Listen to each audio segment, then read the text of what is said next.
તો આજે સાંજે બિલ પર વધુ ચર્ચા થશે। સાંજે 4 વાગે વોટિંગ પણ થશે।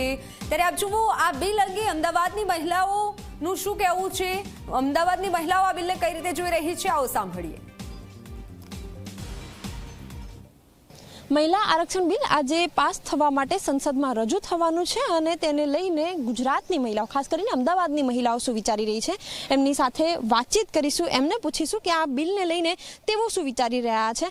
અચ્છા, આપ જણાવો, એક મહત્વની ઓપોર્ચ્યુનિટી કહેવાય મહિલાઓ માટે કે રાજકીય ક્ષેત્રમાં પણ મહિલાઓ આગળ વધે, આપ કઈ રીતે જુઓ છો?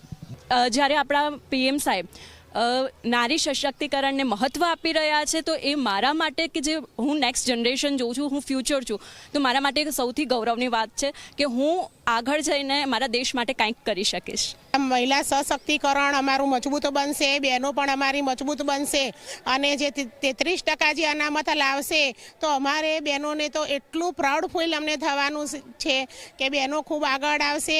રાજકીય ક્ષેત્ર પણ ખરેખર 33% આવશે તો બહેનો પણ જેમ કે વિધાનસભાની અંદર અને લોકસભાની અંદર પણ રાજનીતિની અંદર આગળ આવશે તો ભાઈઓ બરોબરી નેતૃત્વ કરી શકશે। કયા કયા નીતિ વિષયક નિર્ણયો મહિલાઓએ લેવા જોઈએ? તો સ્વાસ્થ્ય માટે, શિક્ષણ માટે, સુરક્ષા માટે, ને આ ખૂબ ગર્વની વાત છે કે આજે મહિલાને 33% અનામત મળી રહ્યું છે સાંસદમાં। સ્ત્રીને પુરુષ જેટલું સન્માન મળી રહ્યું છે આજે, તો ખૂબ ગર્વની વાત છે। આગળ જતા જ્યારે 50% મહિલાઓની આબાદી છે તો મહિલાઓ માટે આ નિર્ણય લેવાવો જ જોઈએ અને હું દરેકને કહું છું કે કોઈ પણ પક્ષનો ભેદભાવ વગર જ્યારે નારી સન્માનની વાત છે, નારી હકની વાત છે, તો પરંપરાથી આપણે જોતા આવ્યા છીએ કે સમાજમાં જ્યારે પણ મહિલાઓને પોતાનું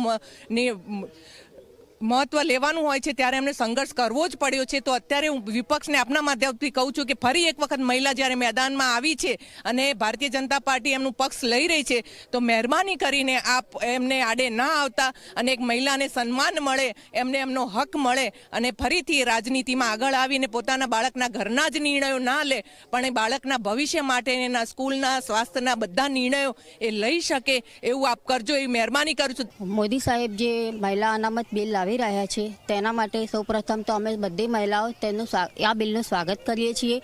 આ બિલથી મહિલાઓ વધુને વધુ સશક્ત બનશે અને મહિલાઓને રાજનીતિમાં નેતૃત્વ વધશે। આની પહેલાં પણ મોદી સાહેબ સ્થાનિક સ્વરાજની ચૂંટણીમાં 50% અનામત લાવીને મહિલાઓને વધુ સશક્ત બનાવી હતી અને હવે સંસદમાં પણ 33% બિલ લાવીને મહિલાઓને રાજનીતિમાં વધુ સફળ થશે અને વધુ સશક્ત બનશે। તેના માટે હું મોદી સાહેબ અને અમિતભાઈ શાહ સાહેબનો ખૂબ ખૂબ આભાર માનું છું। લોકોને પણ અપીલ કરી રહી છે, ખાસ કરીને વિપક્ષને અપીલ કરી રહી છે કે તેઓ આ જે નિર્ણય છે એને સહકાર આપે અને વિરોધ ન કરે। કેમેરામેન ઉમેશ પરમાર સાથે સપના શર્મા, ઝી 24 કલાક।